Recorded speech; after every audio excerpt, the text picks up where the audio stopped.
Vietnam विश्व का एक छोटा सा देश है जिसने अमेरिका जैसे बड़े बलशाली देश को भी झुका दिया। लगभग 20 वर्षों तक चले युद्ध में अमेरिका पराजित हुआ था। अमेरिका पर विजय के बाद वियतनाम के राष्ट्राध्यक्ष से एक पत्रकार ने सवाल पूछा। जाहिर सी बात है कि सवाल यही होगा कि आप युद्ध कैसे जीते या अमेरिका को कैसे झुका दिया, पर उस पर्सन के दिए गए उत्तर को सुनकर आप हैरान रह जाएंगे और आपका सीना भी गर्व से भर जाएगा।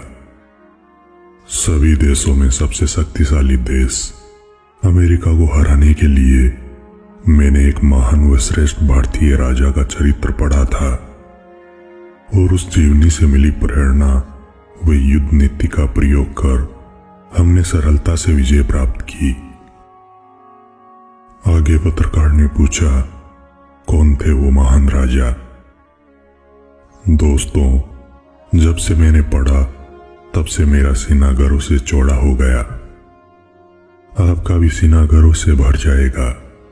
वियतनाम के राष्ट्राध्यक्ष ने खड़े होकर जवाब दिया था। वो थे हिंदुस्तान के मेवाड़ राज्य के महाराणा प्रताप सिंह जी। महाराणा प्रताप का नाम लेते समय उनकी आंखों में एक वीरता भरी चमक थी। आगे उन्होंने कहा, अगर ऐसे राजा ने हमारे देश में जन्म लिया होता तो हमने सारे विश्व पर राज किया होता। कुछ वर्षों बाद उस राष्ट्राध्यक्ष की मृत्यु हुई तो जानिए उसने अपनी समाधि पर क्या लिखवाया।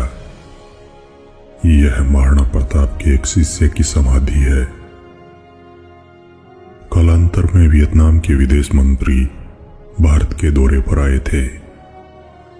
पूर्व नियोजित कार्यक्रम के अनुसार उन्हें पहले लाल किला व बाद में गांधी जी की समाधि दिखाई गई थी। यह सब देखते हुए उन्होंने पूछा, मेवाड़ के महाराणा प्रताप सिंह जी की समाधि कहाँ है? तब भारत सरकार के अधिकारी चकित रह गए और उन्होंने वहां उदयपुर का उल्लेख किया। वियतनाम के विदेश मंत्री उदयपुर गए और वहां महाराणा प्रताप की समाधि के दर्शन किए। समाधि के दर्शन करने के बाद उन्होंने समाधि के पास की मिट्टी उठाई और अपने बैग में भर लिया। उन विदेश मंत्री महोदय ने कहा, यह मिट्टी सूरवीरों की है। इस मिट्टी में एक महान राजा ने जन्म लिया। यह मिट्टी मैं अपने देश की मिट्टी में मिला दूंगा ताकि मेरे देश में भी ऐसे ही वीर पैदा हो। मेरा यह राजा केवल भारत का गौरव न होकर संपूर्ण विश्व का गौरव होना चाहिए। महाराणा प्रताप के गौरव को आज हम भारतीयों ने ही बुला दिया है, लेकिन माल्टा जैसे देश ने उनके नाम पर चांदी के सिक्के जारी किए थे। अमेरिका के राष्ट्रपति अब्राहम लिंकन की मां ने उनके प्रस्तावित भारतीय दौरे पर उनसे मेवाड़ की मिट्टी लाने का जिक्र किया था।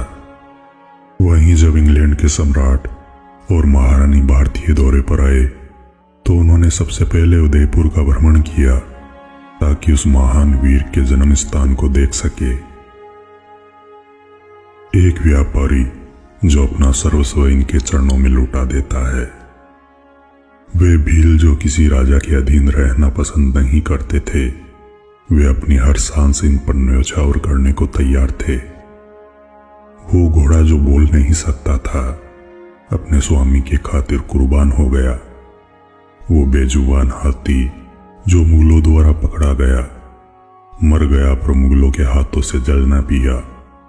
वो पठान जो खुद मुख्तार राजा था, वो इनके लिए प्रण लेता है कि मरकर भी तलवार हाथ से न छूटेगी। वो बादशाह जो भावनाओं से परे था, इनके देहांत पर फूट फूट कर रोया था। वो शत्रु जो इनको मिटाना चाहते थे, वे भी इनकी तारीफ करते न थकते थे। गणेश शंकर विद्यार्थी जी ने ठीक ही लिखा है कि अगर महाराणा प्रताप किसी दूसरे देश में पैदा होते तो वहां उनकी पूजा की जाती, लेकिन हम भारतीयों ने उन्हें अपने दिल में वो जगह नहीं दी जो उन्हें मिलनी चाहिए थी। इसलिए महाराणा प्रताप मात्र एक योद्धा नहीं थे, वे हमारे भगवान है।